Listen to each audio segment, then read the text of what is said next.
నమస్కారం. పులివెందుల శాసనసభ్యులు జగన్మోహన్ రెడ్డి గారు నిన్న ఆలస్యంగానైనా ప్రజలకు సంబంధించినటువంటి బడ్జెట్ మీద స్పందించేటువంటి ప్రయత్నం చేశాడు. సరే, అందులో నిజాలు తక్కువ, అబద్ధాలు ఎక్కువ మాట్లాడినా కనీసం ఆ మాత్రం టైం తీసుకుని ప్రజల గురించి, బడ్జెట్ గురించి, అసెంబ్లీకి రాకపోయినా నేను బయటైనా మాట్లాడతాను అని డిసైడ్ చేసుకుని మాట్లాడినందుకు నాకు కొంతైనా సంతోషంగా ఉంది. ఎందుకంటే మేము కోరుకుంటాం, ఎందుకంటే ప్రభుత్వంలో ఉన్న వాళ్ళమి మాకు సద్విమర్శలు వస్తే ఎటు నుంచి వచ్చినా కూడా దాన్ని కరెక్ట్ చేసుకునేటువంటి అవకాశం ఉంటుంది. కానీ జగన్మోహన్ రెడ్డి గారికి అలవాటైనటువంటి పరిస్థితుల్లోనే పోయారు. ఆయన డిఎన్ఏ వేరు, ఆయన స్కూల్ వేరు. అబద్ధాన్ని కూడా ఆయన 10 సార్లు చెప్పి నిజం చేయాలనుకునేటువంటి ధోరణిలోనే పోయాడు. నేను చెప్పినట్టు 2 గంటల ప్రెస్ మీట్, 3 గంటల ప్రెస్ మీట్లు తయారైన 3 గంటల సేపు అసెంబ్లీకి వచ్చి మాట్లాడుంటే నేరుగా ప్రభుత్వం సమాధానం చెప్పుండేది. ప్రజలు చూసి ఆనందపడి ఉండేవాళ్ళు. మీరు ఎక్కడో కూర్చొని రాస్తారు, చెప్తారు, దానికి మళ్ళీ మమ్మల్ని సమాధానం చెప్పకపోతే చెప్పలేదంటారు. ఆయన స్కూలే వేరు. ఆయన స్కూల్లో ఏంటంటే బాధితుడే నిందితుడవుతాడు, నిందితుడే బాధితుడవుతాడు, మారుతూ ఉంటుంది. వాళ్ళ బాబాయ్ హత్య కేసులో సొంత చెల్లెల్నే నిందితురాల్ని చేసే ప్రయత్నం చేశాడు ఆయన. సో అట్లనే తాను చేసినటువంటి ఆర్థిక విధ్వంసానికి, ఈ రాష్ట్రంలో జరిగినటువంటి ఆర్థిక విధ్వంసానికి మమ్మల్ని బాధ్యులు చేసేటువంటి ప్రయత్నం మొదలుపెట్టాడు ఆయన. తిరుపతిలో జరిగినా అంతే, చేసేది పాపాలు వాళ్ళు, ఎదుటోళ్ళకి ఆపాదించే ప్రయత్నం. బాబాయ్ హత్య కేసులో నారాసుర రక్త చరిత్ర అని మొదటి రోజు చెప్పాడు, తిరుపతిలో చెప్పాడు. ఇప్పుడు రాష్ట్రంలో జరిగినటువంటి ఆర్థిక విధ్వంసం మీద కూడా తన గోబెల్స్ మీడియా ఇద్దరూ కలిసి విపరీతమైనటువంటి ప్రచారాన్ని తీసుకొస్తున్నారు. ఆయన 2 గంటల సేపు చెప్పినా అందులో విషయం ఎక్కువగా మాట్లాడలేదు. కాబట్టి ఆయన చెప్పిన ప్రధానమైన అంశాలని మొట్టమొదటిసారి ఆయన కాగ్ రిపోర్ట్ అనేటువంటి దాని గురించి సీరియస్గా తీసుకున్నాడు. చాలా సంతోషం. కాగ్ రిపోర్ట్లో పేర్కొంది మీ గురించి, అలా అంది, ఇలా అంది అని. చాలా సంతోషం. జగన్మోహన్ రెడ్డి గారు కాగ్ రిపోర్ట్లు చదవడం మొదలుపెట్టారు. అయితే ఒక్కసారి చరిత్రలోకి వెనక్కి వెళ్ళండి. మీ టైంలో కాగ్ మీ గురించి ఇచ్చినటువంటి కాగ్ రిపోర్ట్ చదువుతా, I can challenge and I'm on record, భారతదేశంలో ఇంత దరిద్రమైన కాగ్ రిపోర్టు ఏ ప్రభుత్వానికి కూడా రాలేదు. సంతకం పెట్టను అని చెప్పాడు ఆయన. పెట్టకపోగా క్వాలిఫైడ్ రిపోర్ట్ అంటే ఇది ఒక కొత్త పదం ఉంది అని నేను చాలామంది ఫైనాన్స్ సెక్రటరీస్ని అడిగితే మొట్టమొదటిసారి ఆంధ్రప్రదేశ్లో కాగ్ రిపోర్ట్ వచ్చి ఆ రోజున ప్రతిపక్షంలో నేను లేవనెత్తిన తర్వాత చాలామందికి ఇట్లాంటిది ఒకటి ఉంది అని తెలిసింది. అట్లాంటి క్వాలిఫైడ్ రిపోర్ట్ ఇచ్చినటువంటి ఘనత మీది, మీ ప్రభుత్వాన్ని. ఏమని చెప్పాడైనా, దాదాపు 48,000 కోట్లు, 48,284 కోట్ల రూపాయల గురించి అసలు అకౌంట్స్ అనేటువంటివి నాకు చూపించబడలేదు. దాని గురించి ఇంకా మాట్లాడతాడు. ఒకే ఒక 2 లైన్లు చదివి వినిపిస్తాను. In my view, these material account entries were effected through back end of the CFMS system without any valid rationale and necessary documentation, bypassing the treasury system, which were in violation of the treasury code and IT controls. These irregular accounting entries are fraught with the risk of inflating the government expenditure beside the possible misappropriation as these were done in the back end of the CFMS. Therefore, in my opinion, of the true and fair nature of accounts is subject to the above violations. అసలు 48,000 కోట్ల రూపాయలకు సంబంధించినటువంటి ఎంట్రీలని British కాలం నుంచి established treasury ప్రొసీడింగ్స్ని కాదని back ఎండ్లో CFMS కంప్యూటర్లకు enter చేయబడ్డాయి. దీనికి నేనేం చేయజాలను, దీనికి సంబంధించినంత వరకు నేను చాలా క్వాలిఫైడ్ రిపోర్ట్ ఇస్తున్నాను అని మాట్లాడాడు. మీరు ఇవాళ కాగ్ రిపోర్ట్ల గురించి, కాగ్ రిపోర్ట్లు ఏదో ఎత్తి చూపించింది అనేటువంటిది. ఎస్, కాగ్ ఉన్నదే ప్రభుత్వంలో జరిగేటువంటి పొరపాట్లను, లోటుపాట్లను ఎత్తి చూపించడానికి, భవిష్యత్తులో జరగకుండా సరిదిద్దడానికి. కానీ ఇంత ఘన చరిత్ర మాత్రం, మీ అంత ఘన చరిత్ర మీ ప్రభుత్వంలో సాధించినటువంటి ఆర్థిక విధ్వంసానికి ఇంతకన్నా ప్రత్యక్ష సాక్ష్యం నేను అక్కర్లేదనుకుంటా. చరిత్రను గుర్తు చేస్తా ఉన్నా. ఆ రోజు గవర్నర్ దగ్గరికి వెళ్ళి నేను దీని మీద రిప్రజెంటేషన్ చేయడం, ఆ తర్వాత గవర్నర్ని మీరు ఏ రకంగా రాష్ట్ర ప్రభుత్వం తీసుకున్నటువంటి అప్పులకి బాధ్యుడిని చేసినట్టుగా ఆయన కూడా ఆయన మీద కూడా కోర్టు కేసు వేయొచ్చు అనేటువంటి విధానాన్ని గుర్తు చేయడం, ఆ తర్వాత గవర్నర్ గారు మీ చీఫ్ సెక్రటరీని పిలవడం, చీవాట్లు పెట్టడం, ఆ తర్వాత అగ్రిమెంట్లు సరిచేయడం, ఇవన్నీ ప్రతిపక్షంలో మేము చేసినవి ఇంకా గుర్తున్నాయి. ప్రజలకు కూడా గుర్తు చేస్తున్నాం. జగన్మోహన్ రెడ్డి గారు, మీరేదో అద్భుతంగా చేశామని చెప్పుకునేటువంటి ప్రయత్నం చేయొద్దండి. ఎస్, మాలో తప్పులు జరిగితే, లోటుపాట్లు జరిగితే ఎత్తి చూపించండి. You are elected for it. We are here as trustees. నేను ఈ నిమిషానికి కూడా చెప్తా ఉన్నా, పదే చెప్తా ఉన్నా, నేను మన్మోహన్ సింగ్ గారు లాగానో ఇంకెవరినో పెద్ద ఆర్థిక శాస్త్రవేత్తను కాదు. ప్రజల కష్టాలు, ప్రజల కన్నీళ్లు, ప్రజల బాధల మధ్య తిరిగిన వాడిని, పెరిగిన వాడిని, వాటికి పరిష్కారాలు ఎలా చూపించాలి అనేటువంటి తపనతో, ఆరాటంతో ప్రభుత్వంలో పనిచేసేటువంటి వ్యక్తిని. ఎక్కడా తప్పు జరగకూడదు, జరగకుండా ఉండేలా ఉండాలి అని నిరంతరం ప్రయత్నం చేసేటువంటి వ్యక్తిని. కానీ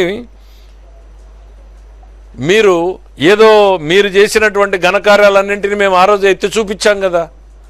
మాకున్నటువంటి పరిమిత జ్ఞానమో ఏదో కొంత జ్ఞానంతో మేము చూపించినవన్నీ నిజమన్నారు కదా. కేంద్ర ప్రభుత్వం కూడా మీకు మొట్టికాయలు ఆ రోజు వేసింది కదా. అట్లాంటిది పోయి ఇవాళ మీరేంటి ఆర్థిక విధ్వంసంలో కాగ్ స్పష్టంగా నివేదిక బయటపెట్టింది అని ఏం చెప్పిందండి? జగన్మోహన్ రెడ్డి గారి టైంలో ఆర్థిక విధ్వంసం జరిగింది అనేటువంటిది స్పష్టంగా ఉంది. ఒకసారి మళ్ళీ గుర్తు చేస్తానో తెప్పించుకొని చూడండి. బహుశా అప్పుడు అధికారంలో ఉన్నప్పుడు మీరు కళ్ళు తెరుచుకుని ఉన్నారో మూసుకుని ఉన్నారో నాకు తెలియదు. మేమైతే కళ్ళు చెవులు రెండు ఓపెన్ ఐస్ అండ్ ఇయర్స్తో ఉంటున్నాం. ప్రజలకు జవాబుదారీగా ఉండే ప్రయత్నం చేస్తున్నాం. లోటుపాట్లను సరిదిద్దుకోవడానికి సిద్ధంగా ఉన్నాం. తప్పు జరిగితే ఎస్ ఇది పొరపాటు జరిగిందని చెప్పడానికి సిద్ధంగా ఉన్నాం. కానీ మీలాగా బుకాయింపులకు మాత్రం సిద్ధంగా లేము అనేటువంటిది. ద ఫస్ట్ ఓపెనింగ్ మీరు చెప్పిందే కాగ్ రిపోర్ట్ ఏదో చెప్పిందని, కాగ్ మీ గురించి ఎంత అద్భుతంగా చెప్పిందో నేను చెప్తున్నాం. రెండోది, మాకు వచ్చినటువంటి వారసత్వం ఎంత? మీరు ఇంకా ఏంటో వారసత్వం గురించి మాకు వచ్చింది ఎంత అంటే 9,74,000 కోట్ల రూపాయల లైబిలిటీస్. పదే చెప్తా ఉన్నాం. అందులో 1,34,000 కోట్ల బకాయిలు అంటే డైరెక్ట్ పేమెంట్స్ పెట్టిపోయారు మాకు. మీరేదో ప్రజలకు చేశామని చెప్పుకుంటే ఆ పేమెంట్లు కూడా మేం చేస్తున్నటువంటి పరిస్థితులకు వచ్చింది. రెండవది ప్రధానమైంది మీరు చెప్పింది ఏంటంటే 23-24తో పోలిస్తే రెవెన్యూ లోటు దాదాపు 56% పెరిగింది, ఫిస్కల్ డెఫిసిట్ 30% పెరిగింది. పెద్దగా అంకెలు సంఖ్యలు ఎక్కువ ఇక్కడ చెప్పడం ఇంత పర్ఫెక్ట్గా ఉండదేమో. మీరు ఈ పేపర్లో రెండు స్టేట్మెంట్లు రాస్తారు, ఇచ్చుకుంటారు. ఈ స్టేట్మెంట్లు ఏందో నాకు తెలీదు, ఎక్కడ సోర్సో తెలీదు, ఎవరు వండి వార్చారో తెలీదు. ఇవే మీరు ప్రెస్ మీట్లో లాస్ట్ టైం చెప్పారు. సరే ఏదోలే ఆయన పేపరు ఆయన ఏదో చెప్పుకున్నాడు అని చెప్పి కావాల్సిన వాటికి సమాధానాలు చెప్పాం. అవే తీసుకొచ్చి బొత్స సత్యనారాయణ గారితో కౌన్సిల్లో చెప్పించే ప్రయత్నం చేశారు. నేను ఆ రోజు నిలదీశాను, అయ్యా పేపర్ ఏందో ఇటు పంపించండి, మీరు సిఏజీ అంటున్నారు, పంపించండి అంటే పంపించలేకపోయారు. పంపించిన తర్వాత చివరికి 15 నిమిషాల ఆర్గ్యుమెంట్స్ తర్వాత ఆ పేపర్ పంపించారు. దాంట్లో నిజాలు ఏం జరిగాయో చూశారు. బొక్కబోర్లో పడ్డారు.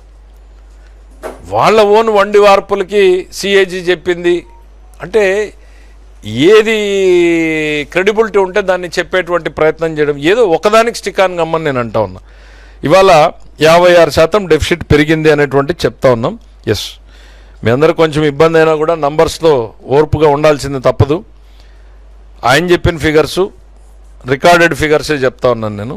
23-24లో 38,682,000 కోట్లుంటే 24-25 వచ్చేటప్పటికి 60,285,000 కోట్లు అంటే 21,603 కోట్లు పెరిగాయి అని చెప్తున్నారు. సో దీనివల్ల మీరు గవర్నమెంట్లోకి రాగానే మీ రెవెన్యూ డెఫిసిట్ విపరీతంగా పెరిగిపోయింది అని అడుగుతూ ఉన్నారు.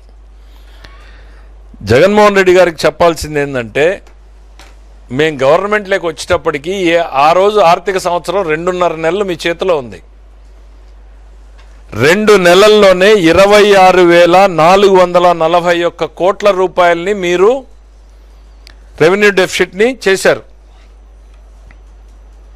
నేను ఇచ్చేవన్నీ కూడా కాగ్ నంబర్స్ ఇస్తాను, మీకు కావాల్సితే పేపర్స్ ఉంటాయి, చాలా క్లియర్గా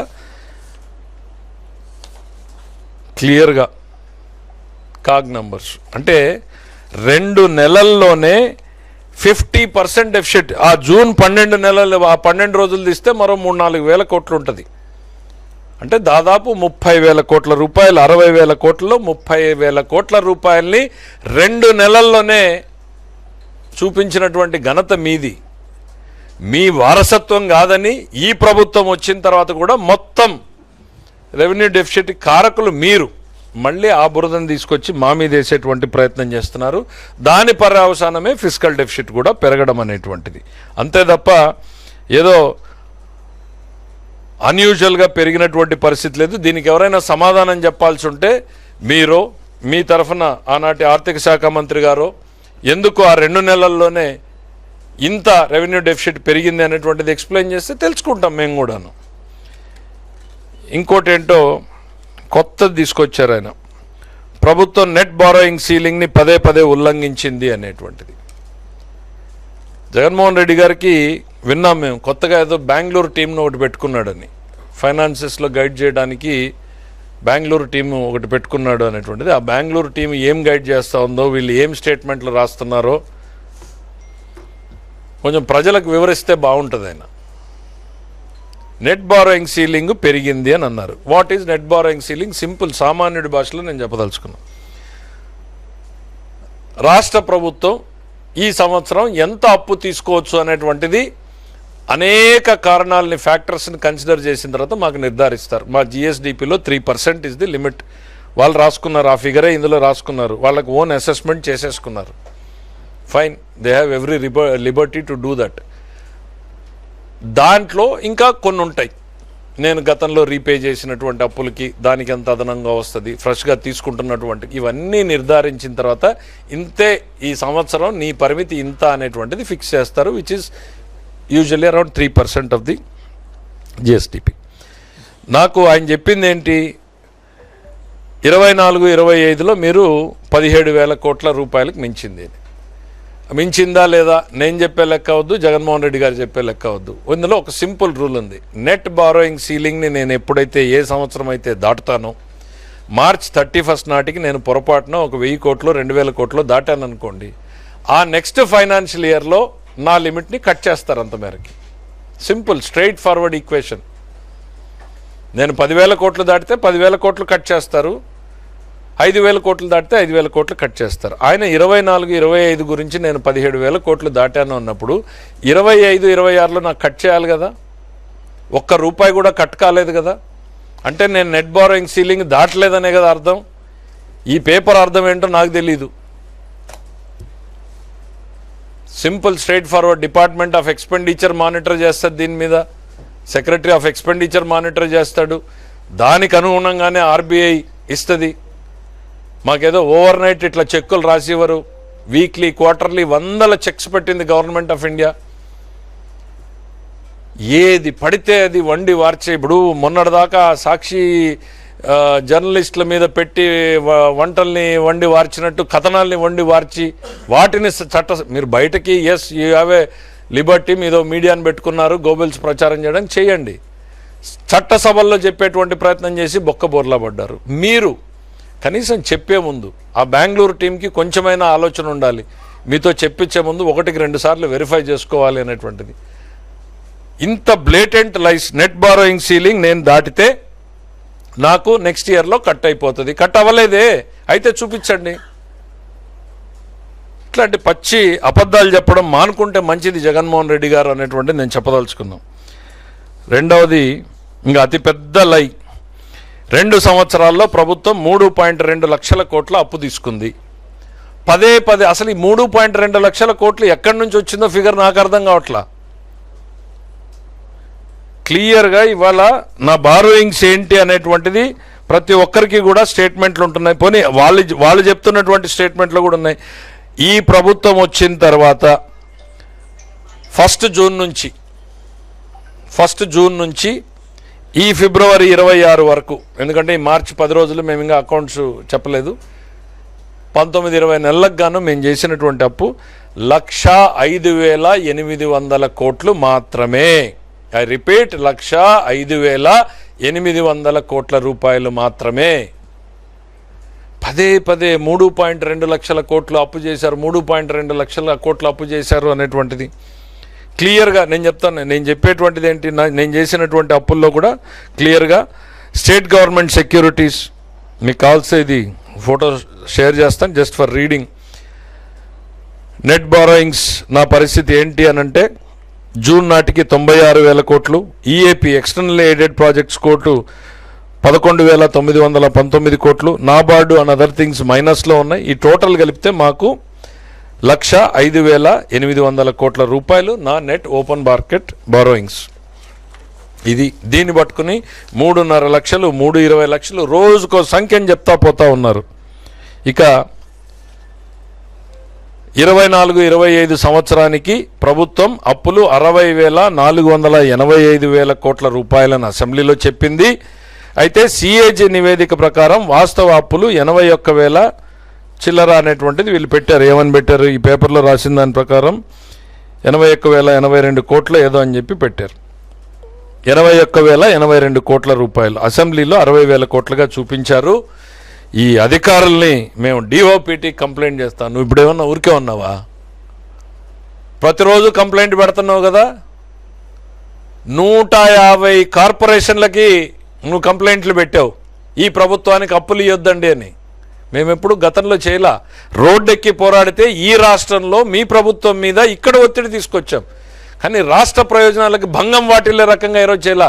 నువ్వు 150 మంది కార్పొరేషన్లకి రిస్క్ అసెస్మెంట్ ఆఫీసర్లకు కంప్లైంట్ పెట్టావు. ఎక్కడి నుంచి? ఆస్ట్రేలియాలో ఉన్న వ్యక్తితో నుంచి. చాలా నీ నీ నీ నిజస్వరూపం ఏంటి అనేటువంటిది అక్కడికి స్పందన రాలేదు. ఏం చేశారు తర్వాత? మీ సుబ్బారెడ్డి గారి చేత కంప్లైంట్ పెట్టించే. ఎవరికి పెట్టారు?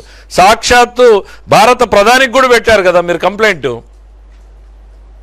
నువ్వేమన్నా ప్రతిరోజు సైలెంట్గా ఉంటున్నావా? ప్రతిరోజు రాష్ట్రం మీద ఇటు కోర్టులో కేసు వేయడం ఏంటి?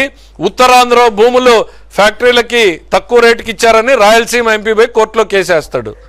నిన్నటికి నిన్న మొట్టికాయలు తిన్నారు. ప్రభుత్వం ఏదైనా బారోయింగ్ చేద్దామనేటువంటి ప్రయత్నం చేస్తూ ఉంటే పిటిషన్ల మీద పిటిషన్లు పంపుతూ ఉన్నారు. డాక్యుమెంటరీ ఎవిడెన్స్ కావాలంటే రిలీజ్ చేస్తాను నేను.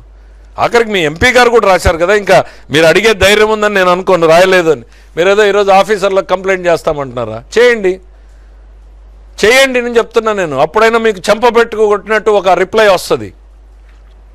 అరే కొంచెం ఓపిక్గా ఏంటి అనేటువంటిది వెరిఫికేషన్ చేసుకునేటువంటిది లేదు, నిజమా కాదా అనేటువంటిది. ఏంటి? అసెంబ్లీకి 60,485 కోట్ల రూపాయలు 41.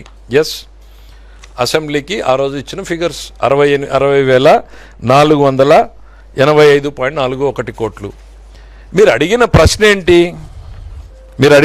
ఏంటి? On budget of budget borrowings. ప్రభుత్వానికి ఉన్నటువంటి బారోయింగ్స్ శాసనసభకు చెప్పినటువంటి 60,485.41 కోట్లే. మీరు ఆ రోజు అసెంబ్లీకి వచ్చి లేకపోతే కౌన్సిల్కి వచ్చి మీ సభ్యులు 4 ప్రశ్నలు ఎక్స్ట్రా వేసింటే ఇది ఈరోజు నేను తీసుకొచ్చిన షీట్ కాదు.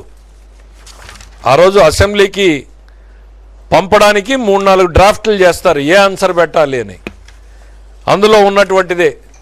సరే, అంత మేరకు ఇచ్చారు. మీరు సప్లిమెంటరీస్ అడుగుంటే మిగిలిన ఆన్సర్ కూడా కింద వచ్చి ఉండేది. కింద ఉంది సప్లిమెంటరీస్ అడుగుంటే, మీరు అడగలేదు. ఏంటది? ఆ 60,000 కోట్లకి 81,082 కోట్లకి తేడా ఏంటి అనంటే ways and means advance 13,419.30. It is a ways and means advance, it is not a borrowing. రాయండి జగన్మోహన్ రెడ్డి గారు, వాళ్ళే రిప్లై చెప్తారు మీకు.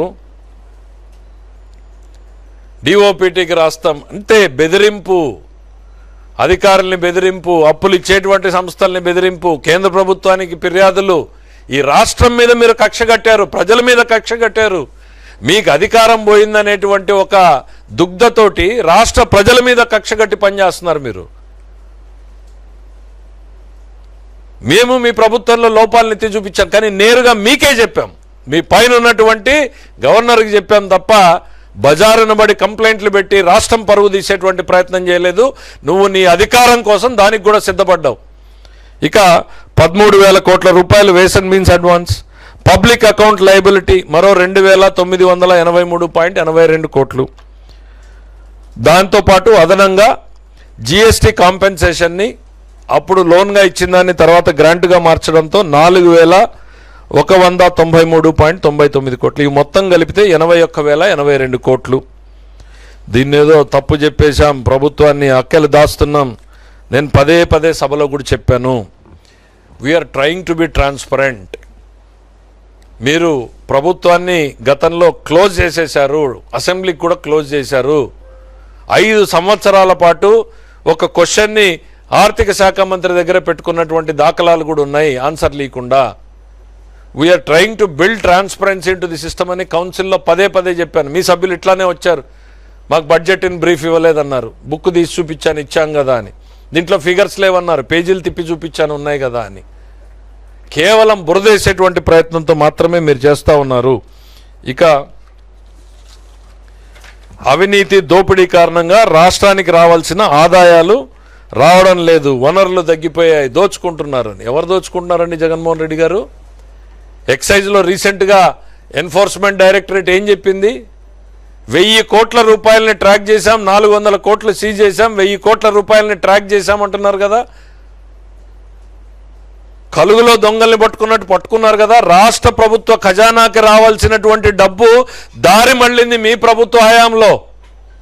ఈ ప్రభుత్వంలో ప్రతి రూపాయి కూడా ఖజానాకు చేరుతా ఉంది. చేరేలాగా చర్యలు తీసుకుంటున్నాం. ట్రాక్ అండ్ ట్రేస్, ఎక్కడ ఏ బాటిల్ అమ్ముడుపోయినా అది ఎక్కడి నుంచి మొదలైంది అనేటువంటిది చేస్తున్నాం. మీరేం చేశారు? గుత్తాధిపత్యాన్ని తీశారు. End to end solution. తయారు చేసేది మనమే, ట్రాన్స్పోర్ట్ చేసేది మనమే, సప్లై చేసేది మనమే, అమ్మేది మనమే, బ్రాండ్లు మనమే. ఎండ్ టు ఎండ్ ఎక్సైజ్ని మీరు చేతిలో పెట్టుకున్నారే. ఎక్కడ ఏం జరుగుతుందనేది ఎవరికి తెలీదు. టోటల్ క్యాష్ పేమెంట్స్ ఇవాళ ఆల్మోస్ట్ 47-50% డిజిటల్ పేమెంట్స్కి వచ్చినాయి. రాష్ట్ర ప్రభుత్వ ఆదాయం తగ్గింది అనేటువంటిది మీరేదో పదే పదే చెప్తా ఉన్నారు.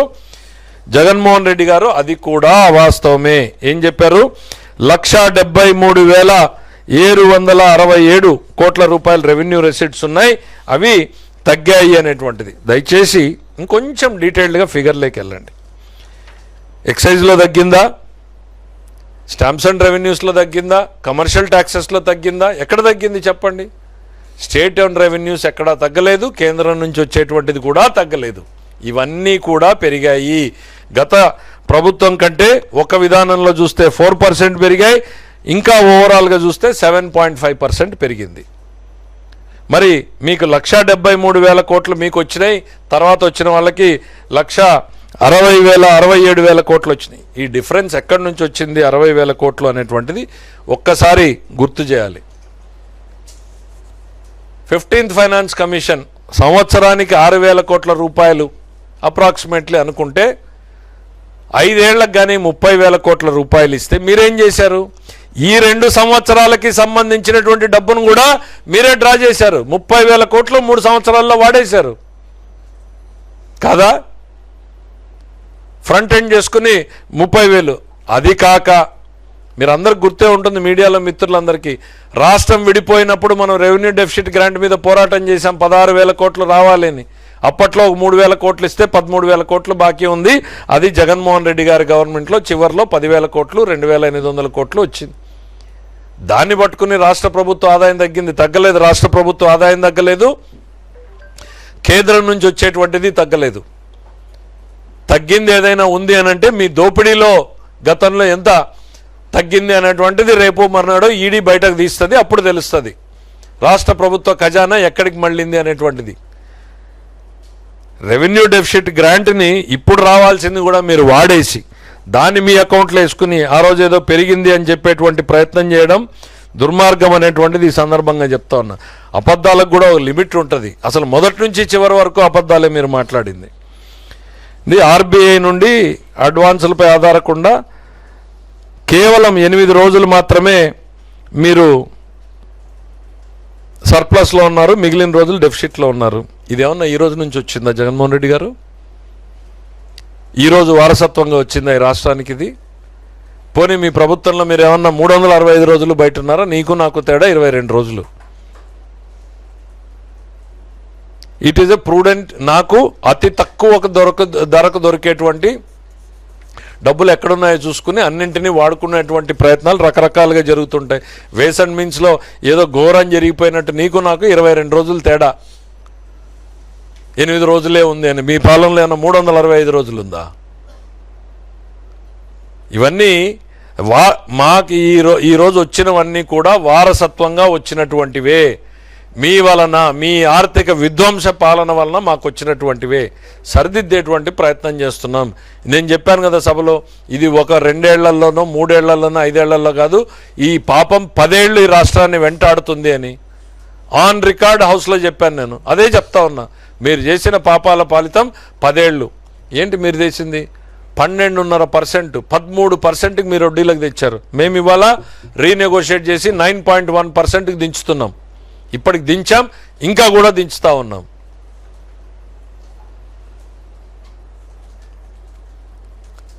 రాష్ట్ర ప్రభుత్వానికి చెందిన అనేక సంస్థలు ప్రభుత్వ హామీలతో భారీగా అప్పులు తీసుకున్నాయి. గవర్నమెంట్ గ్యారంటీస్ ఆయన ఏదో భారీగా తీసుకున్నాయని చెప్తున్నారు కదా. ఒకటే ఎగ్జాంపుల్, 23-24లో గవర్నమెంట్ ఇచ్చిన గ్యారంటీసు 154,797 కోట్ల రూపాయలు. ఐ రిపీట్, 154,797 కోట్లు.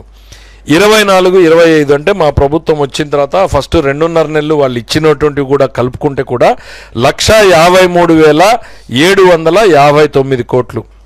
అంటే దాదాపు 1000 కోట్లు తక్కువే ఇచ్చాం మేము guarantees.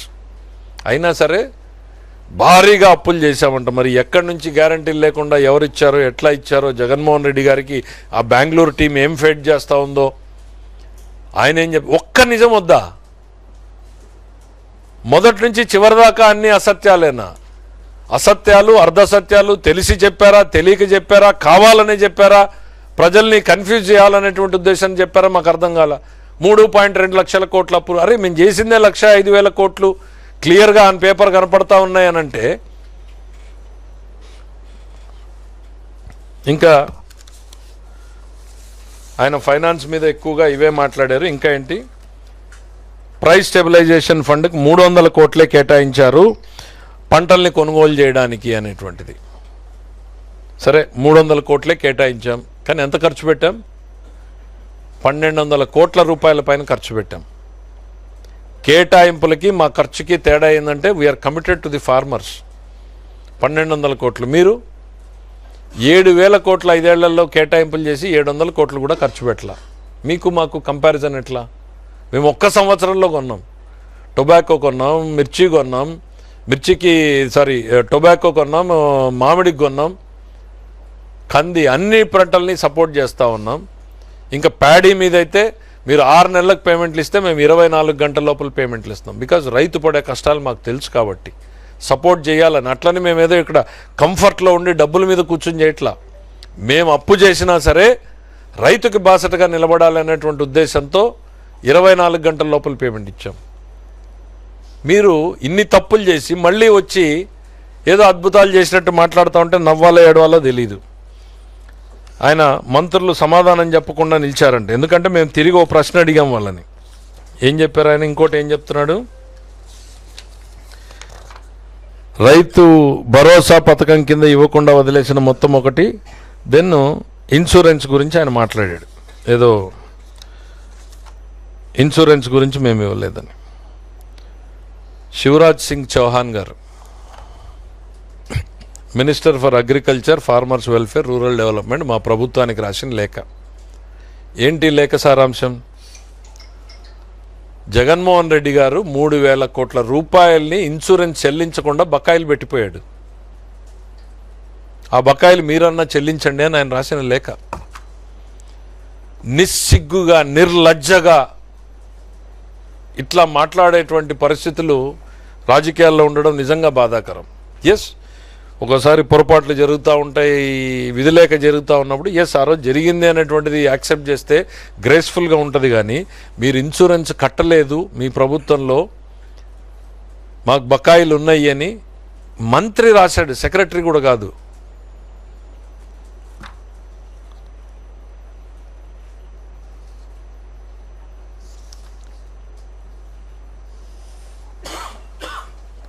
I would like to draw your attention to the pending premium subsidy related to the pending insurance claims under the scheme in Andhra Pradesh